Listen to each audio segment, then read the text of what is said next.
দয়ার নবী মুস্তাফা সরওয়ারে কায়নাত যিনি রাহমাতাল লিল আলামিন রহমতের নজর নিচে করে হেঁটে যান দুশ্মন আবু জেহেল নিজের লোকজনকে বলছে দেখো ইনি নিজকে নবী দাবি করে আকায় হেঁটে যাচ্ছে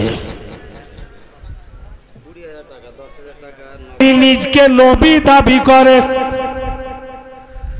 আজকে সুযোগ পেয়েছি ইনার পার্শ্বে কোনো লোক নাই চালাও চালাও পাথর চালিয়ে মারো কাকর চালিয়ে মারো আজকে আঘাত দিয়া দাও কষ্ট দিয়া দাও যেন কালমা প্রচার না করে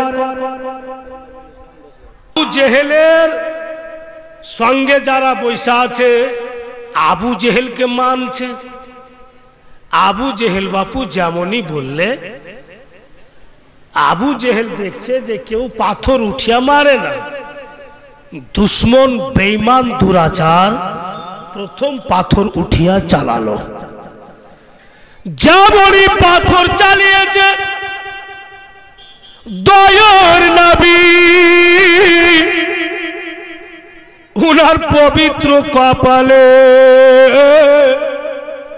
যেন পাথর উড়ে গিয়ে লাগলো যেমনই পাথর লেগেছে কপালের চাম ফেটে নবী মুস্তাফা পবিত্র রক্ত মুবারক বেরিয়ে আসলো দয়ার নবী রাহমাতাল লিল আলামিন নিজের কাঁধার চাদর নিয়ে রক্তের ফোঁটাগুলোকে রক্ষা করলে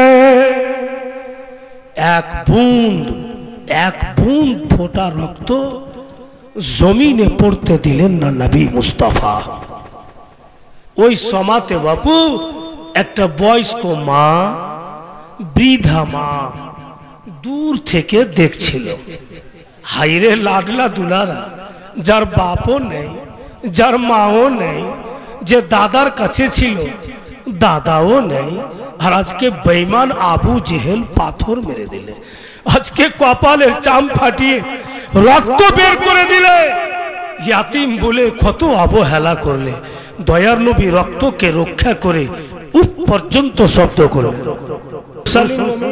525 টাকা ভাইরা আমার বন্ধুরা আমার উপ পর্যন্ত শব্দ করলেন না দয়ার নবী বাপু চলে গেলেন রক্তগুলোকে এইভাবে রক্ষা করে কিছুক্ষণ পরে ওই রাস্তা দিয়ে নবী পাকের চাচা जिनार नाम हजरते आमिर हमजा तखन उनी कलमा पढ़ेन तखन उनी इस्लामे शामिल हन चले आस ओई मा हजरत आमिर हमजार सामने दाड़िये गेल ए हमजा दाड़ा आमिर हमजा घोड़ा के रुके दिले की बोलছেন मा बड़ा मीजा से हमजा के आवाज दिच्छेन ওই মা বলছে বল তো বাপু আব্দুল মুত্তালিব তোর কে রে বেটা বলে আমার বাপ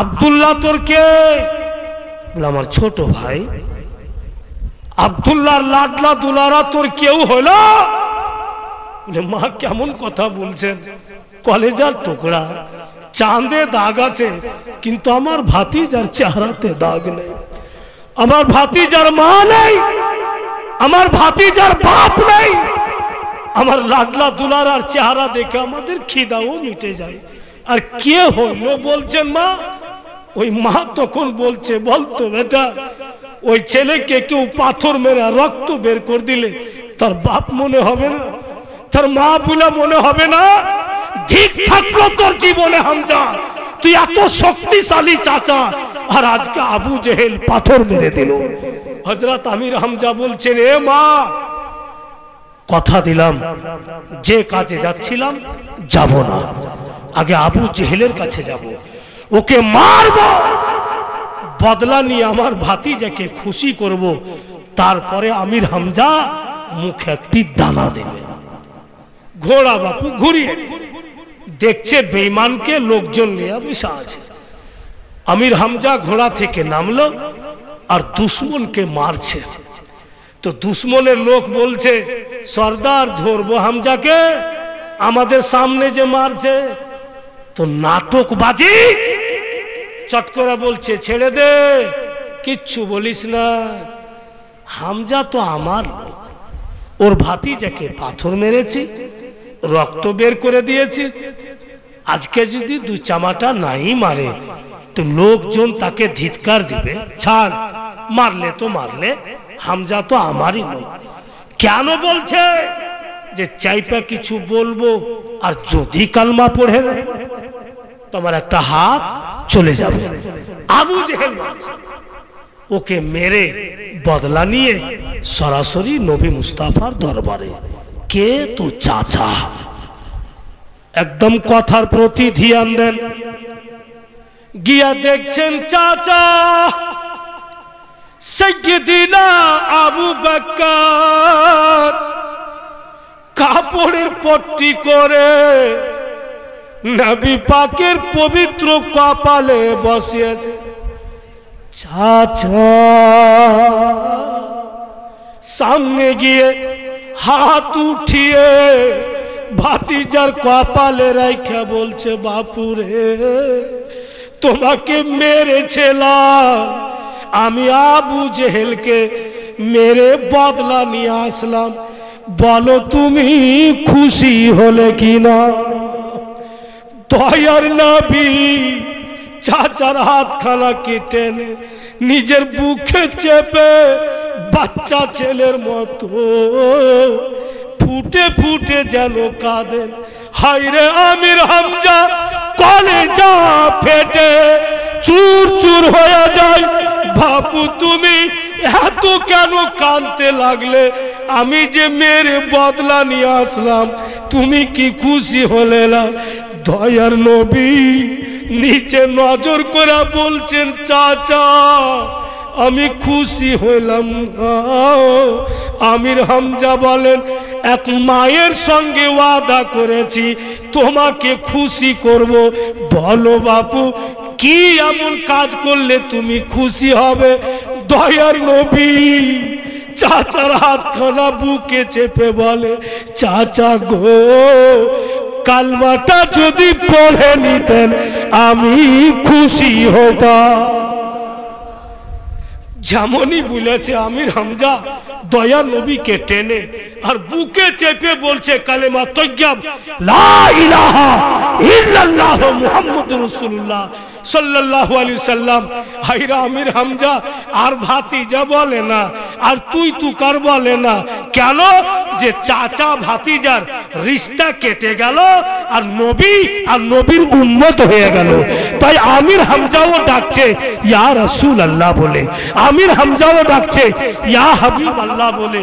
ওই আমির হামজা বাপু কালমা পড়ে ভাতিজার কপাল লাড়ছে আর বলছে, আমি দেখতে পাই না নয়নে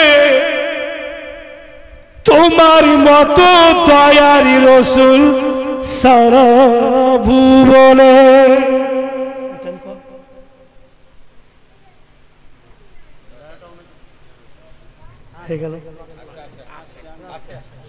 না আমাকে টাইম বাইনা দেওয়া হয়েছে, তো আমাকে ভয় আছে একটা টাইম বেশি কইলে গেলে অসুবিধা।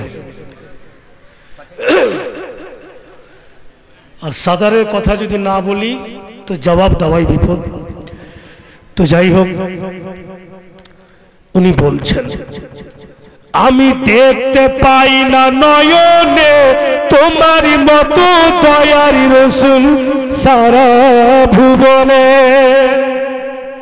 সত্যি নবীর মতো দয়ার নবী কেউ নাই।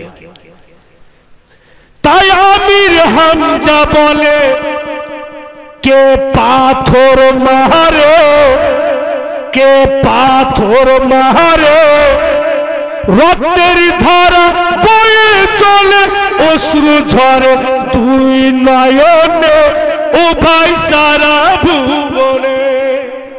বক্তব্যটা বলার উদ্দেশ্য এবার কিন্তু আপনারা শুনতে পাবেন যে নবীর ঘরে দান করলেন কোন নবীর। আব শুনুন, জিবরিল আমিন এসে বলছেন আকা রক্ত বের করলে, কষ্ট দিলে, হুজুর খালি আপনি ইশারা করুন, আপনি ইশারা যখন করবেন আল্লাহ তাদের ধ্বংস করে দিবে। বলুন আকা আপনি কি নিবেন, আপনার রক্তের ফোঁটার বিনিময়ে, আপনার কষ্টের বিনিময়ে। সুবহানাল্লাহ। দয়ার নবী কি বলছেন জোরে বলুন সুবহানাল্লাহ। তাই প্রিয় হাবিবি বলেন পারওয়ারে ক্ষমা করো তাদের তবে, যারা আমায় পাথর মারে তারা আমায় নাহি চিনে, নাহি চিনে সারা ভুবনে। দয়ার নবী বলছেন জিবরিল আমার চাম ফাটলো, কষ্ট পেলাম, রক্ত ঝরলো, এর বদলে আমি যা চাইবো আমার আল্লাহ আমাকে দিবে। তাই তো সুলতান মৌলভী বলে ও দুনিয়ার লোকেরা কেউ কিছু নিবে নিয়ানো, আল্লাহ তুমি আমাকে আমার নবী দিয়া দাও, আমার মুস্তাফা আমাকে দিয়া দাও।